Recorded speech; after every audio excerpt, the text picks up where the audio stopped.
Bom dia, meus queridos irmãos da Igreja Presbiteriana Betânia, que a graça e a paz do nosso Senhor Jesus Cristo seja com todos.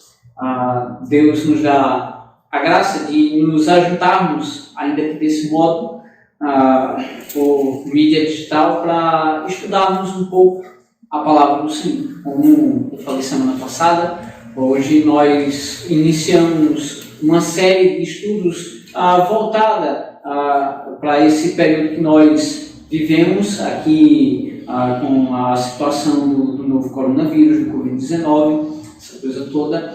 Então, mas com o intuito de não deixarmos de nos alimentar, de nos edificar na palavra do Senhor. Então, a você também que não é de nossa igreja, mas tem acompanhado o nosso canal, nós agradecemos a sua audiência e o seu estar conosco. E você que ainda não está inscrito no nosso canal, por favor, se inscreve, deixa o teu like no vídeo e também ativa o sininho para você ser notificado da nossa produção de conteúdo.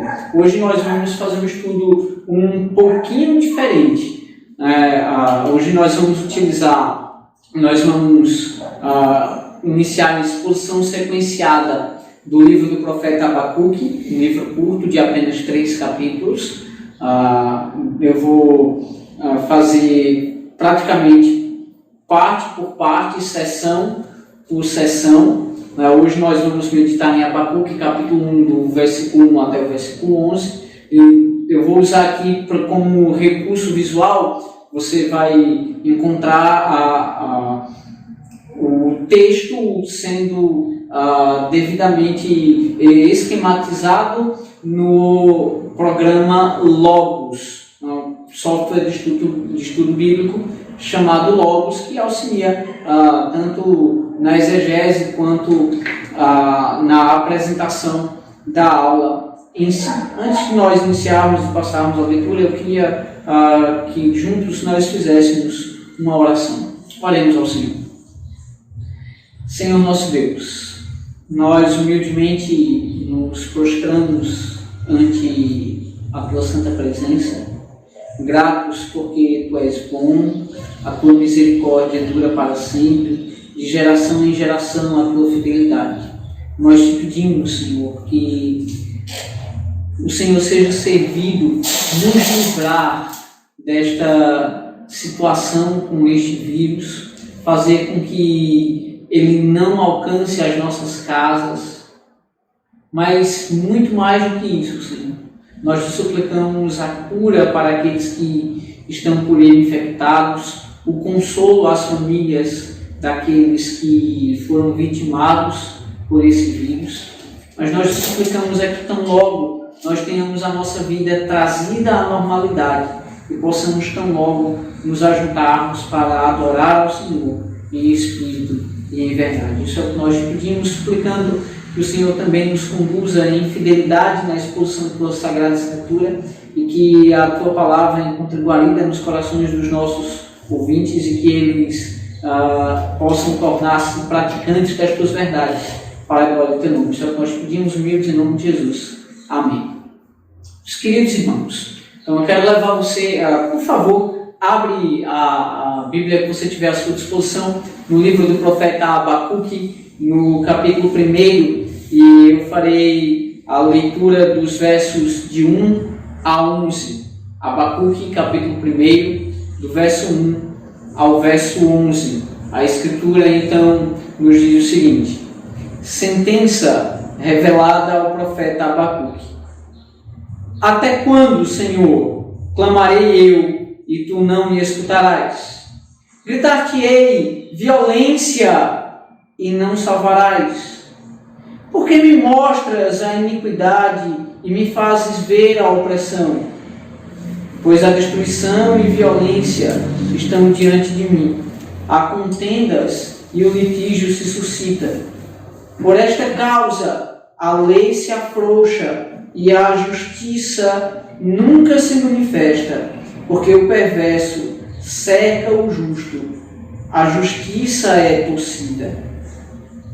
Vede entre as nações, olhai maravilhai-vos e desvanecei, porque realizo em vossos dias obra tal que vós não crereis quando vos for contada. Pois eis que suscito os caldeus, nação amarga e impetuosa. Eles são pavorosos e terríveis. Desculpe, querido, você pulei uma frase. Nação amarga e impetuosa, que marcham pela largura da terra para apoderar-se de moradas que não são suas. Eles são pavorosos e terríveis, e criam eles mesmos o seu direito e a sua dignidade. Os seus cavalos são mais ligeiros do que os leopardos, mais ferozes do que os lobos ao anoitecer. São os seus cavaleiros que se espalham por toda parte. Sim, os seus cavaleiros chegam de longe, voam como uma águia que se precipita a devorar. Eles todos vêm para fazer violência. O seu rosto suspira por seguir avante. Eles reúnem os cativos como areia. Eles escarnecem dos reis. Os príncipes são objeto do seu riso. Riem-se de todas as fortalezas, porque amontoando terra as tomam. Então passam como passa o vento e seguem. Fazem-se culpados estes cujo poder é o seu Deus. Meus queridos irmãos, novamente nós iniciamos a exposição de mais um livro daqueles chamados livros dos profetas menores. Na nossa língua, a Bíblia, na nossa língua, no cânon que nós seguimos, o Antigo Testamento tem 39 livros. Nós o dividimos em lei, os 5 primeiros livros escritos por Moisés, de Gênesis a Deuteronômio. Nós temos os livros históricos, que no nosso dividir nós colocamos de Josué até Crônicas, aliás, até Neemias e Esdras. Em seguida nós vamos ter os livros poéticos, Jó, Salmos, Provérbios, Eclesiastes e Cantares de Salomão. E só então nós vamos ter os livros dos profetas. Começam com Isaías, Jeremias com Lamentações, Ezequiel, Daniel nós colocamos entre os profetas, e então os 12 profetas menores, sendo Abacuque um deles. No cânon hebraico a divisão é um pouco diferente. Aqueles livros que nós chamamos de livros históricos, eles são chamados de profetas anteriores. Então, depois da lei, depois de Deuteronômio, nós vamos ter Josué, Juízes, com Ruth, Samuel e Reis. Esses livros, de Samuel, 1º e 2º, num livro só, e Reis, 1º e 2º, também num livro só. Esses livros são chamados profetas anteriores. Então, são contados 4, porque conta Josué, Juízes, Samuel, Reis, 4 profetas anteriores. E depois, eles vão contar 4 profetas posteriores, do seguinte modo: eles vão contar Isaías, Jeremias, Ezequiel, e como eu já expliquei várias outras vezes aqui na igreja, Daniel não é tido como um livro profético, não no estilo de profecia que nós encontramos nesses livros. Ele inaugura um outro tipo de literatura. Então, Isaías, Jeremias, Ezequiel e o livro dos 12. Como eu tenho dito, os 12 profetas menores são, de fato, livros bastante pequenos, e eles eram contados todos num único rolo. Então, nesses 12 profetas, nós estamos meditando no decorrer de nosso tempo aqui na igreja.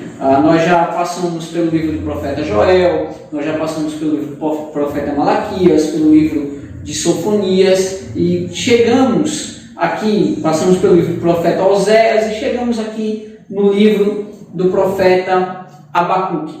Como eu tenho dito aos irmãos, e aqui eu vou conseguir mostrar graficamente, todos os profetas, eles se referem há dois grandes eventos que nos levam a duas grandes datas que eu sempre tenho pedido que os irmãos memorizem. As datas são a data de 722 a.C., com a queda de Samaria, e a data de 586 a.C., com a queda de Jerusalém. Toda a literatura profética que nós citamos, de Isaías até Malaquias, ela gira em torno dos dois eventos acontecidos nessas datas. 722, a queda de Samaria; 586, a queda de Jerusalém. Ou com as decorrências desses eventos. Por exemplo, nós vamos ter os últimos profetas menores, Ageu, Zacarias e Malaquias, retratando o período do pós-exílio, já de quando Jerusalém caiu, o povo foi levado cativo à Babilônia, e tendo retornado da Babilônia para Jerusalém, eles viviam de certo modo lá em Jerusalém, e os profetas então profetizam a respeito de como eles estavam vivendo. Você me acompanhando aqui na tela, nós temos aqui um quadro com as datas aproximadas dos livros dos profetas e do ministério deles. Então, se você olhar aqui nessa data, aproximadamente 865 até 798, nós vamos ter a atuação dos profetas Elias e Eliseu, profetas que essencialmente eles não escreveram durante o seu ministério. Você vai ver aqui no gráfico que tem uma referência ao local em que eles atuaram. Por exemplo, o gráfico está em inglês, infelizmente eu não tenho ele em português, mas a gente vai passando aqui. Aqueles profetas que atuaram em Israel, eles estão nessa parte aqui de baixo do gráfico. Os profetas que atuaram no Reino do Sul ou em Judá, eles estão aqui nessa parte do gráfico. E os profetas que atuaram aqui na Babilônia. Se nós pudéssemos estender esse gráfico mais aqui para a esquerda, nós iríamos ter aqui os dias antes da divisão do reino. Lembre-se que com a morte de Salomão, o reino de Israel foi dividido em dois reinos. O reino do norte, ou o reino de Israel, com 10 tribos, e o reino de Judá, ou o reino do sul, com 2 tribos. Bem, aqui você vai visualizando aqui, as datas aproximadas. Nós temos aqui a atuação do profeta Jonas, até mais ou menos 747 antes de Cristo, a atuação de Amós, de Oséias, de Isaías, de Miqueias. Note que todos eles estão aqui se aproximando de 722, mais ou menos por aqui seria 722, quando Samaria é destruída pelos assírios. Se nós avançamos aqui, nós vamos ter agora um outro quadro da atuação dos profetas. Saindo lá do século VIII a.C. e vindo agora para o século VII a.C., nós vamos encontrar aqui a atuação dos profetas Naum, Sofonias, Jeremias e o profeta Abacuque. Ora, qual o período que Abacuque está atuando? Abacuque atua no período do final do reinado do rei Josias, mais ou menos o mesmo período de Sofonias, lembrando que ele é contemporâneo de Jeremias, com a diferença que a profecia de Jeremias ela se estende até o período babilônico. Você vai ver Jeremias atuando até mais ou menos 575, quando a queda de Jerusalém se deu em 586. Você vai ver também que eles são relativamente contemporâneos aqui com Daniel, né? Muito embora, como eu falei, Daniel inaugura um outro tipo de literatura, e com Ezequiel, profetas todos esses que atuaram durante o exílio, também com Obadias. O livro do profeta Joel, eu sempre tenho dito para os irmãos, é o mais difícil de datar. Nesse quadro aqui, ele é colocado como que sendo dentro do período do exílio, mas muito provavelmente ele é, com certeza, até antes da queda de Samaria. Então, o livro do profeta Joel nós jogaríamos lá para o início do quadro. Eu espero que com isso aqui você consiga perceber mais ou menos o período da atuação do profeta. Num outro quadro, eu quero levar você a pensar no contexto mundial. O que era que estava acontecendo no contexto mundial? Nós vamos ter aqui o surgimento do Império Neobabilônico. O que seria o Império Neobabilônico? O Império Neobabilônico é o império que põe fim à existência do reino de Judá como um reino independente. Se você olhar esse gráfico aqui, ele já começa tendo em mente que Samaria já foi destruída pelo Império Assírio, que era um império que dominava o mundo então conhecido até o surgimento do Império Neobabilônico. Se você vê toda essa linha aqui, eles estão sob o domínio do Império Assírio. Quando chega aqui em 626 a.C., é quando Nabopolassar, o pai de Nabucodonosor, ele se revolta contra o Império Assírio e ele estabelece o Império Babilônico. Aqui nós vamos ver algumas sequências de eventos acontecendo muito rápido. Por exemplo, 612, nós temos este Império Neobabilônico conquistando a capital do antigo Império Assírio, a grandiosa cidade de Nínive. Ela é aqui conquistada. Em sequência,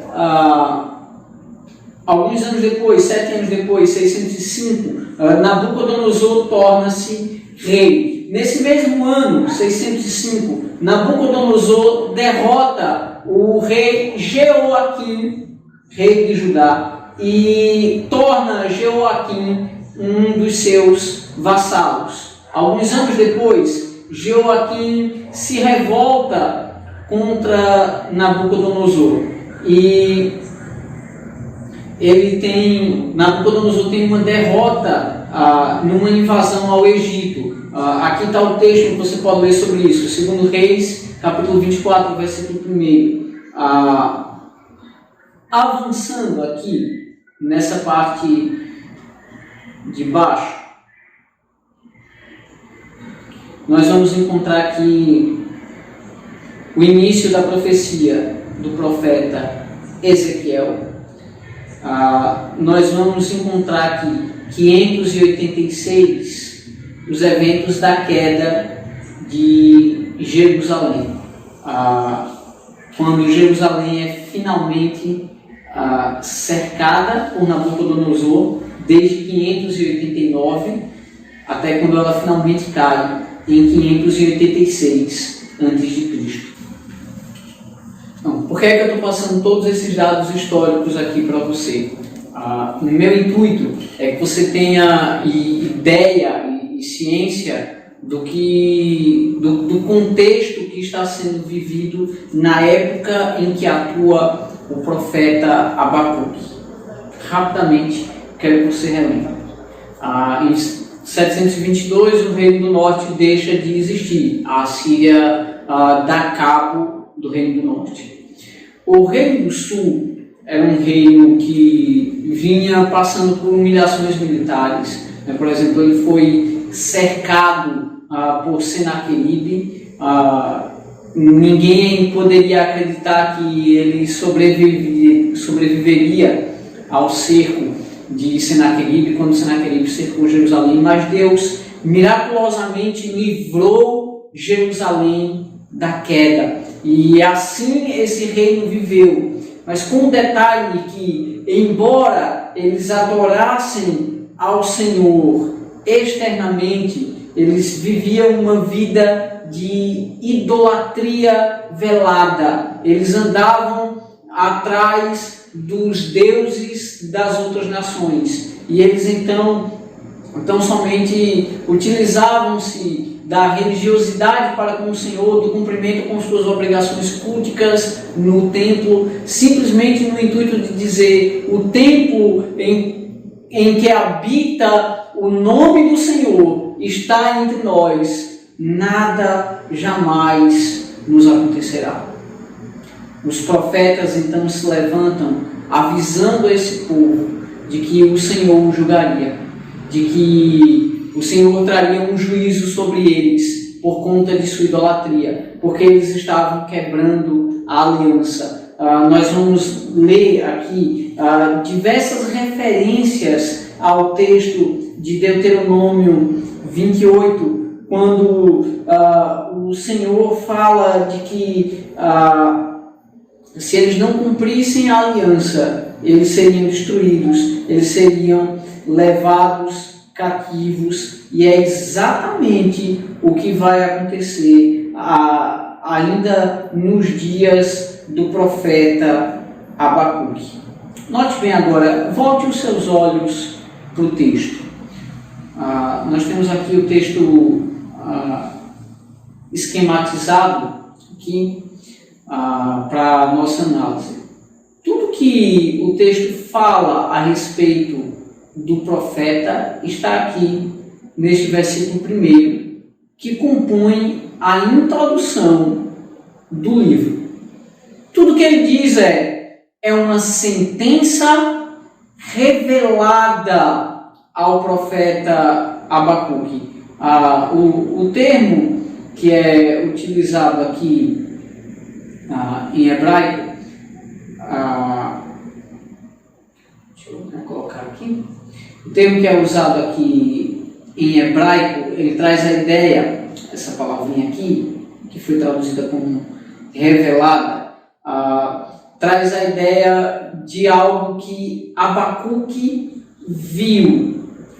Voltando lá para a nossa tela do esquema, por que eu quero enfatizar isso? Algo que Abacuque viu. Note, quando nós falamos numa visão profética, nós temos sempre a ideia de algo espetacular, como as visões que João teve na ilha de Patmos. E não necessariamente as visões são exatamente daquele modo, tão espetaculares, como a contemplação de anjos, com a contemplação do próprio Deus. Não necessariamente. A ideia aqui do texto, ao dizer que Abacuque viu esta sentença, ou como a nossa revista atualizada bem traduziu, como uma sentença revelada ao profeta, é que ele quer enfatizar de que isso não é algo que ele tirou do seu próprio coração, de que isso não é algo que ele tirou de sua própria mente, não é algo que ele criou. Não. Na realidade, esta sentença veio do próprio Deus. O próprio Deus sentenciou o seu povo com o que ele há de mostrar. Mas é interessante o modo como Abacuque escreve e coloca essa sentença e dá conhecimento dessa sentença ao seu povo. Ele atua de um modo, ele escreve de um modo um pouco diferente dos outros profetas. Você vai encontrar, por exemplo, outros profetas como Sofonias, como Zacarias, como Oséias. Eles vão utilizar a famosa frase: assim diz o Senhor. Veio a palavra do Senhor a fulano de tal, dizendo, ou assim diz o Senhor vosso Deus, e vem o conteúdo da profecia. Não é assim que Abacuque age. Ele estabelece um diálogo entre ele e o Senhor Deus. E ele começa então fazendo uma queixa ao Senhor. O profeta apresenta uma queixa diante do Senhor. Ele então começa dizendo: até quando, Senhor, clamarei eu, e tu não me escutarás? Gritar-te-ei violência, e não salvarás? Porque me mostras a iniquidade e me fazes ver a opressão? Pois a destruição e a violência estão diante de mim. Há contendas e o litígio se suscita. Note, o profeta está trazendo diante do Senhor a situação do seu povo. Ele está dizendo: Senhor, não estás vendo a iniquidade no meio do teu povo? Não percebes como o povo que se chama pelo teu nome tem deixado de refletir o teu caráter? É um povo continuamente mau. A palavra que é traduzida como violência, a gente tem aqui um quadrozinho explicando mais ou menos a sua ocorrência e o seu sentido. A palavra em hebraica que é lida como Hamas, das suas 60 ocorrências, como está aqui, 43 delas na revista atualizada, ela é traduzida desse modo, com violência, mas ela também pode ser traduzida como afronta, como maldade. Ela pode aparecer funcionando como um adjetivo, na qual ela designa alguém que age com violência, ela designa um homem violento. Mas por que eu estou destacando essa palavra? Porque essa palavra aparece, Hamas, lá na narrativa do dilúvio, quando ele quer descrever a malignidade, o desígnio mau do homem na época do dilúvio. Ele então utiliza essa palavra. O que é que Abacuque está dizendo ao Senhor? Ele está dizendo: Senhor, o teu povo tem se tornado mau, como mau era o homem nos dias de Noé. Nos dias de Noé, o Senhor agiu. O Senhor não vai agir agora. O Senhor vai ver a violência no meio do seu povo e o Senhor não vai salvá-lo. E a palavra aqui traduzida como salvar, ela é exatamente da mesma raiz do nome Yehoshua, de onde vem o nome Josué, ou o nome de Jesus Cristo. Abacuque expressa um anseio para que o Senhor traga salvação ao seu povo, pois a iniquidade está tomando conta do seu povo. O seu povo está cada vez mais entregue em pecados, e o pior, veja como ele vai numa progressão terrível.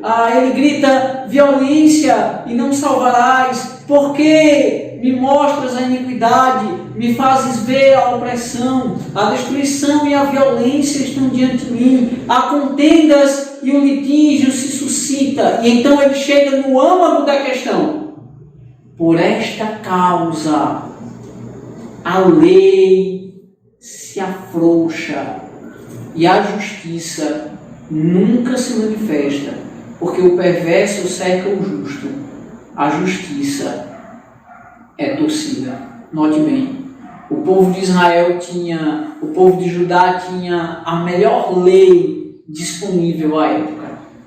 Eles tinham a própria lei de Deus, que visava desenvolver naquele povo o próprio caráter de Deus. E a ideia dessa lei era que esse povo fosse feito santo, como santo é o Senhor, seu Deus. A ideia de que esse povo desenvolvesse a própria justiça de Deus e fosse um farol brilhando nas trevas e escuridão que havia no Antigo Oriente Próximo, com todos aqueles povos iníquos adorando falsos ídolos. A ideia era que eles fossem luzeiros numa relação com o verdadeiro e único Deus que existe. Mas no que é que esse povo tem se tornado? Eles adoram a esse Deus verdadeiro apenas externamente. E no seu coração eles colocam os deuses das outras nações. E então eles honram a Deus somente de lábios. E a ideia é de que a situação em Judá é tão tenebrosa religiosamente falando, quanto em qualquer outro povo que adorasse qualquer outro ídolo. Eu quero já inicialmente fazer uma pequena aplicação. Pense que isso também pode ser dito da própria igreja. Obviamente eu não estou falando meramente a nossa igreja local, Igreja Presbiteriana Betânia em Corumbá, mas olhe para a igreja evangélica brasileira, olhe para o evangelicalismo brasileiro, olhe para quanta maldade no coração humano tem surgido no nosso evangelicalismo. Veja quantos não tentam aproveitar-se da fé ingênua e da credulidade do nosso povo para angariar lucros financeiros. Quantos não têm iludido os seus fiéis, fazendo-os crer numa mentira deslavada, vendendo supostamente chances de cura. Isso é perversão. Isso é oprimir aquele que é justo. Isso é deter a verdade buscando a mentira. Isso é torcer aquilo que é justo naquilo que é mal.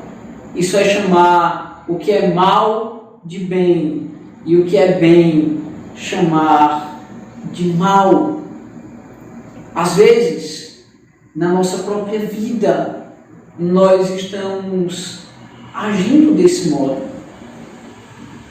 Às vezes, na nossa própria vida, nós honramos a Deus com os nossos lábios, nós o louvamos com os nossos lábios, mas nós o desonramos com as nossas atitudes.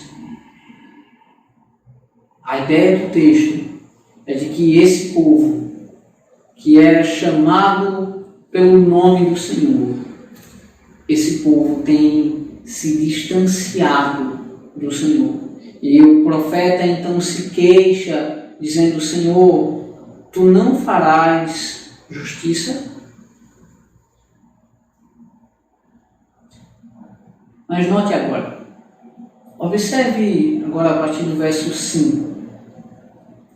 Você vai ter Deus agora preparando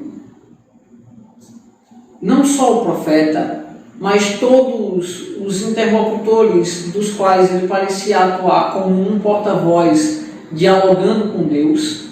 Você vai ter agora Deus chamando a atenção deles para a sua grandiosa ação.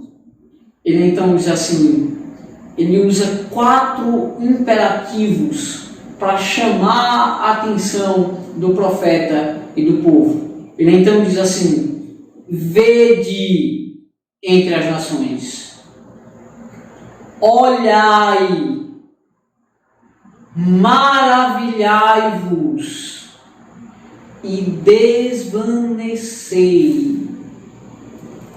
Ora, está dizendo assim, prestem atenção. Ele está fazendo todos os gestos e tudo aquilo que você possa imaginar para chamar a atenção para a sua ação. E note um detalhe, ele não dá nenhum tipo de justificativa à queixa do profeta.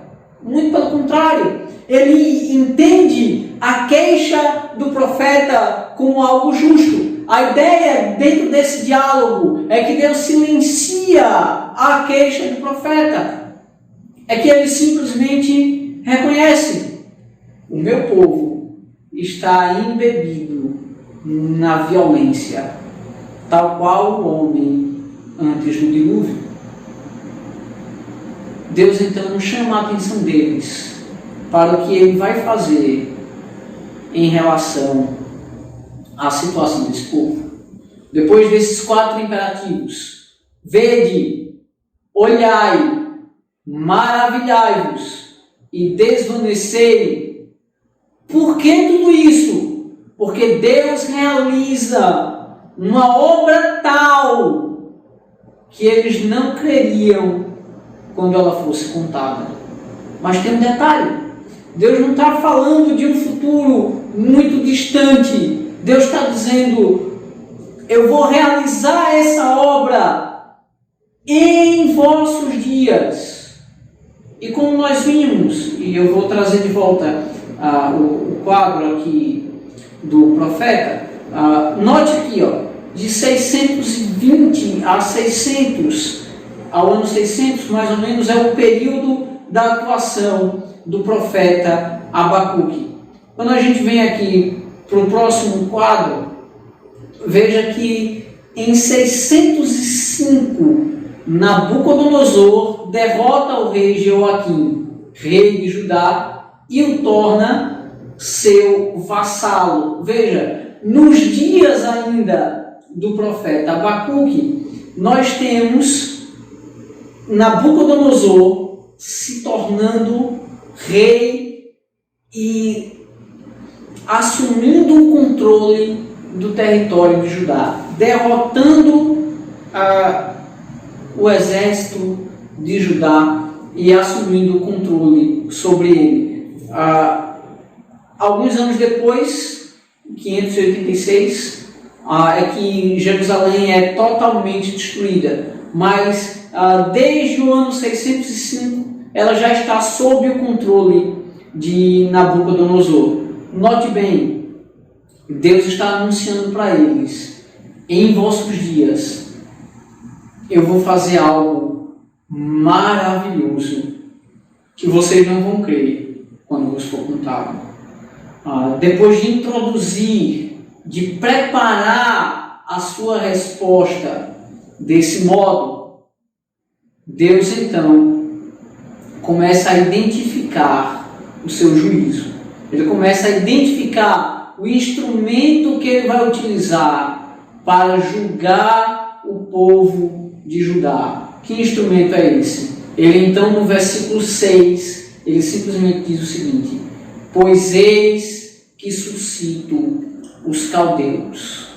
Note bem, por que Deus está utilizando essa nação, os caldeus ou a Babilônia? Essa é uma nação que ela surgiu de um modo muito repentino no cenário mundial. É uma nação que ela não vem preparando a sua ascensão no cenário mundial há séculos atrás. É uma nação que 20 anos antes ninguém pensaria, nenhum cientista político, nenhum especialista fazendo suas análises apontaria a Caldeia ou a Babilônia como a próxima potência mundial, a potência que destruiria a Síria e assumiria o controle de todo o mundo conhecido. Ninguém faria isso.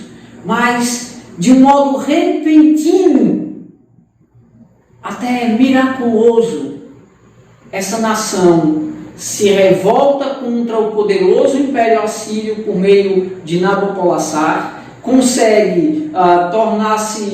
Nabopolassar consegue tornar-se rei da Babilônia, e não só consegue tornar-se rei da Babilônia, como ele transforma a Babilônia num novo império, no chamado Império Neo-Babilônico.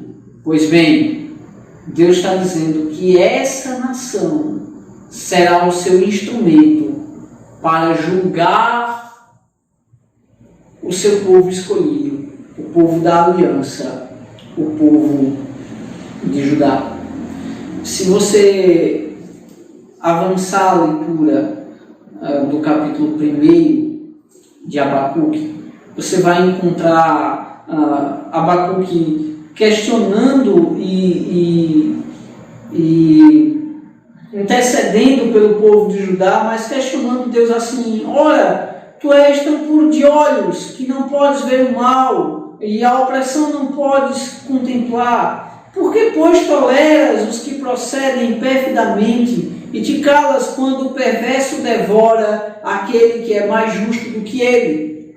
Em outras palavras, Abacuque começa a entrar numa espécie de parafuso existencial, porque ele está dizendo assim: como é que o Senhor vai utilizar uma nação que é ainda mais terrível e mais ímpia do que o teu povo da aliança, para purificar o teu povo da aliança, que é mais justo do que essa nação? E a ideia de Deus é exatamente isso que eu vou fazer. Veja que Deus descreve, aponta a nação da Babilônia, os caldeus, como aqueles que serão usados como instrumento para julgar a nação de Judá. E agora ele começa a descrever essa nação, da parte B, aqui do versículo 6, até o versículo 11, ele sai com 21 designativos, 21 características a respeito dessa nação.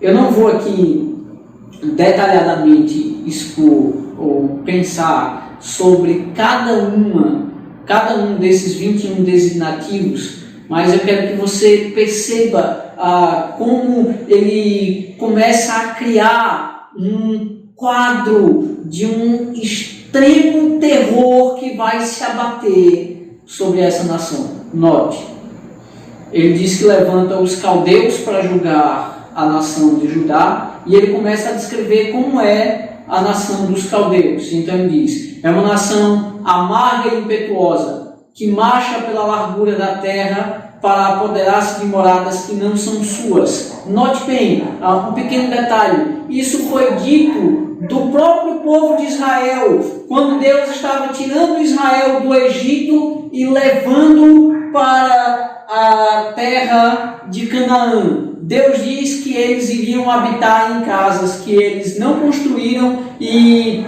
comer das plantações que eles não plantaram e beber das vinhas que eles não plantaram. É a mesma ideia que ele traz aqui.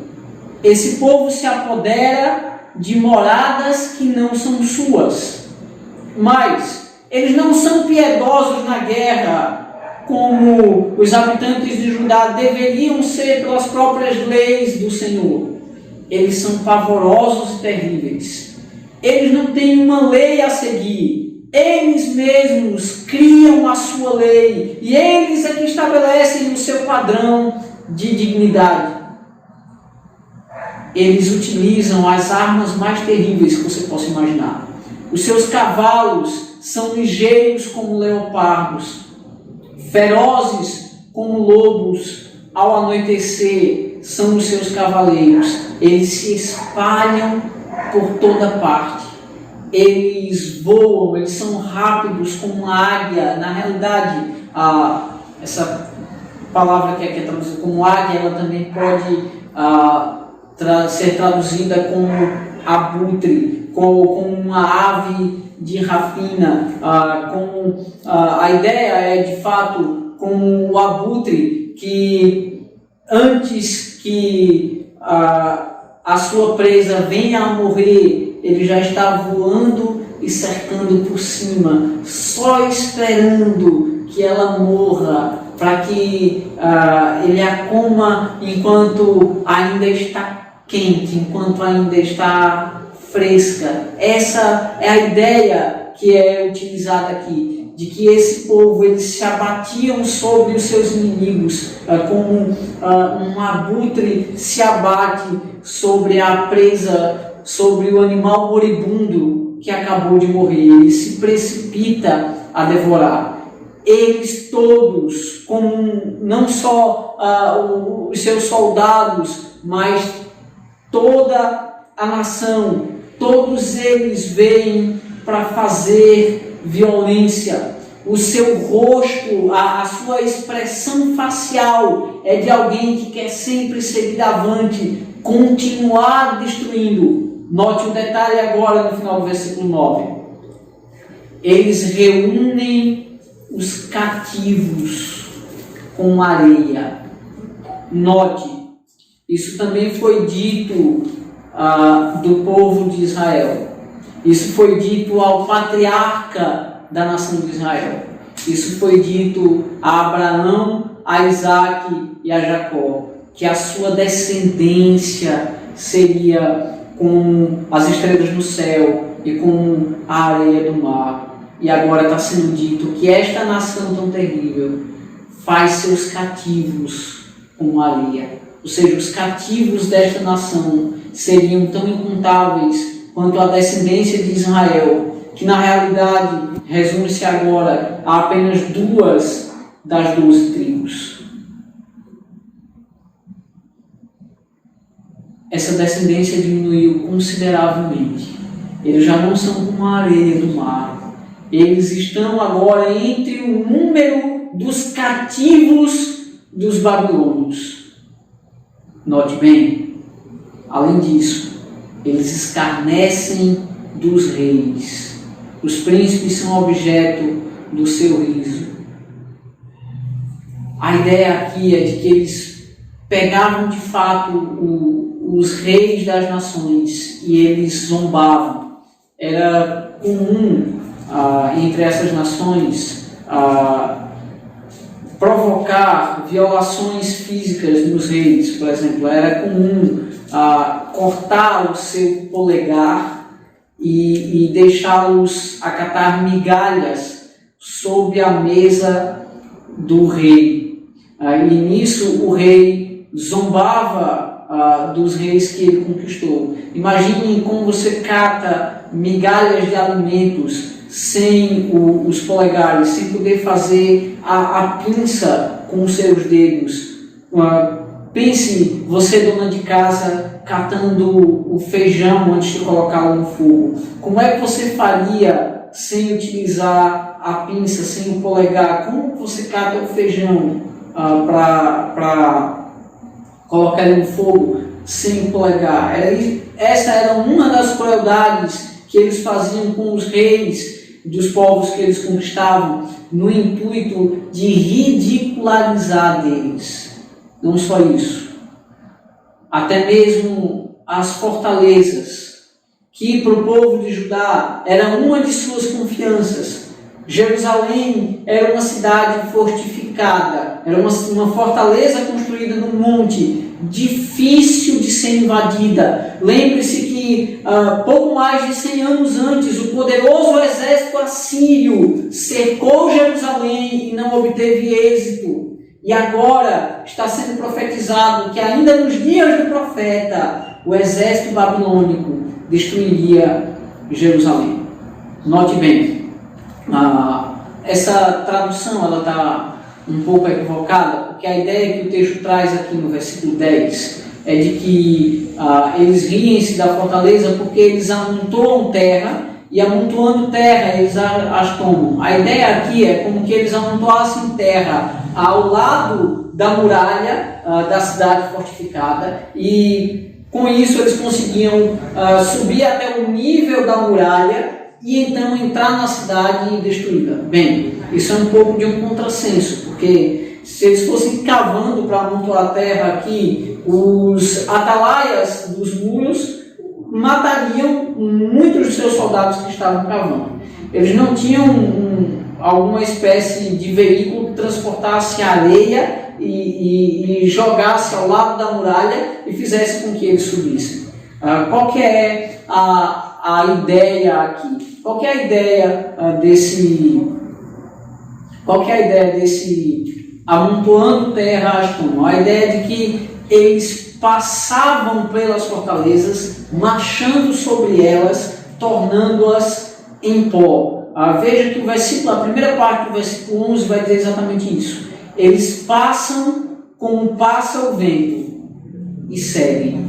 A ideia de que eles passam, dão de encontro com as cidades fortificadas, a destroem e elas se tornam em pó e eles seguem o seu caminho.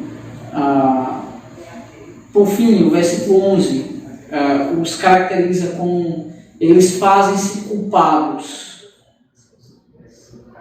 porque eles, em seu poderio, eles adoram, eles tornam-se idólatras do seu poderio. Veja, fazem-se culpados, estes cujo poder é o seu Deus. Qual que é a ideia aqui? A ideia dessa frase é de que eles têm tanta força, tanto poderio bélico, que eles se tornam cruéis. E eles idolatram o seu poderio bélico. Eles dizem assim: ninguém pode resistir à Babilônia. Ninguém pode resistir à Babilônia. Ninguém jamais resistirá à Babilônia. Qual que é a ideia aqui? Deus está já anunciando que, do mesmo modo tão repentino como a Babilônia surgiu no cenário mundial, repentinamente ela também seria destruída, ela seria punida. Se você ler o capítulo 2 do livro do profeta Abacuque, que nós, com a graça de Deus, havemos disso em breve, você vai encontrar que Deus anuncia 5 ais contra os caldeus. Deus está fazendo a promessa de sua destruição, mas ela já pode ser vislumbrada aqui. Eles se fazem culpados porque eles idolatram o seu poder. Nesse idolatrar do seu poder, eles agiam com muita crueldade contra os povos a quem eles dominavam. Lembre-se do Salmo 137, novamente eu vou fazer referência a ele. Porque é que o salmista lá termina o salmo dizendo: ó Babilônia, feliz aquele que esmagar os teus filhos contra uma pedra. Porque era exatamente isso que eles faziam contra os filhos dos povos a quem eles dominavam. Eles pegavam os bebês e esmagavam com uma pedra. Eles rompiam o ventre das mulheres grávidas. Eles violentavam as mulheres. Eles deixavam os idosos morrer à míngua, sendo expostos às aves de rapina. Eles eram extremamente cruéis. Bem, o que é que Deus está fazendo aqui? Deus está descrevendo o juízo, toda essa parte. Ele está descrevendo o cruel juízo que viria sobre a nação de Judá. E ele está demonstrando que este juízo vem da sua própria mão. A ideia aqui é de que eles teriam de sofrer as maldições previstas na aliança. Esse povo, eles sabiam que eles tinham uma aliança com Deus, que eles tinham de viver uma vida de um modo que Deus fosse glorificado. E eles vivem uma vida de modo totalmente contrário. E então eles sabiam que as punições da aliança viriam sobre eles. Talvez você esteja se perguntando: mas como é que um Deus tão bom traz um juízo tão terrível como esse sobre o seu povo? Isso vai nos levar exatamente àquela pergunta do problema da Teodiceia. Aquela pergunta tão famosa: se Deus é bom e onipotente, por que o mal existe? E nós vamos ver então, na sequência dos estudos, uma resposta para esse problema da Teodiceia. Nós vamos entender que Deus tolera o mal por um bom propósito. Rapidamente, que bom propósito seria esse? A ideia aqui, nessa parte do texto, é de que Deus vai purificar a impiedade da sua nação por meio de uma nação ainda mais ímpia. Você pode estar pensando agora, o que é que isso tem a ver com as nossas vidas? Eu quero concluir esse estudo levando você a pensar na ação de Deus em nos trazer sofrimento. Por que Deus utiliza o sofrimento como uma de suas escolas? Martinho Lutero bem disse que há 3 coisas nos aproximam de Deus: o próprio Jesus Cristo, a Bíblia, sua palavra, e o sofrimento. O sofrimento visa nos aproximar de Deus.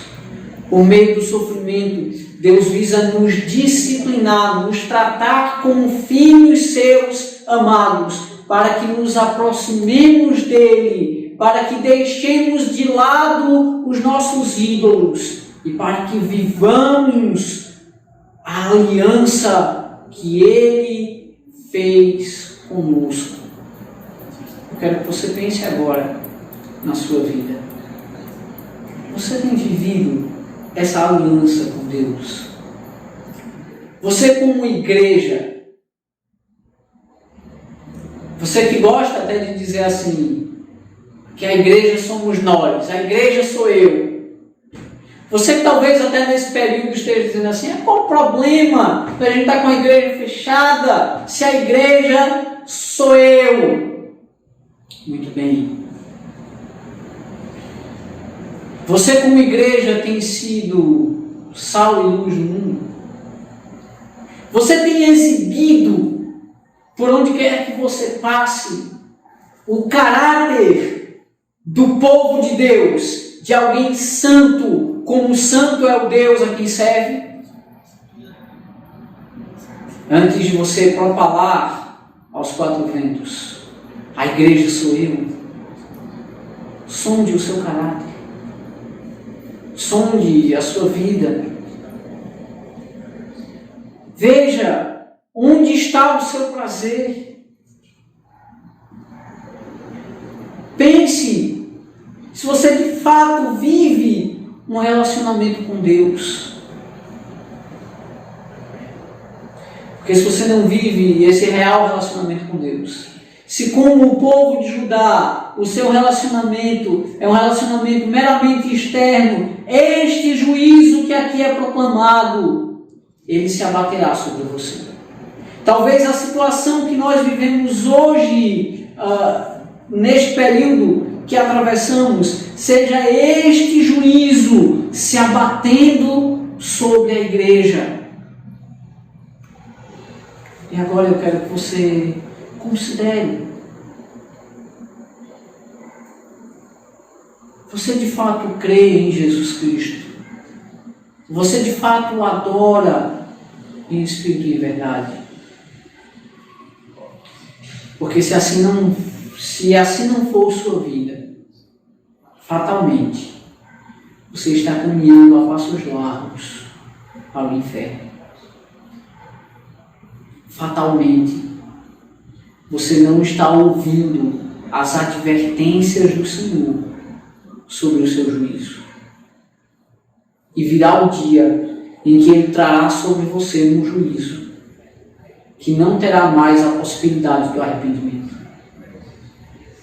O juízo descrito nesse texto, nós vamos ver mais à frente, ele admite a possibilidade do arrependimento.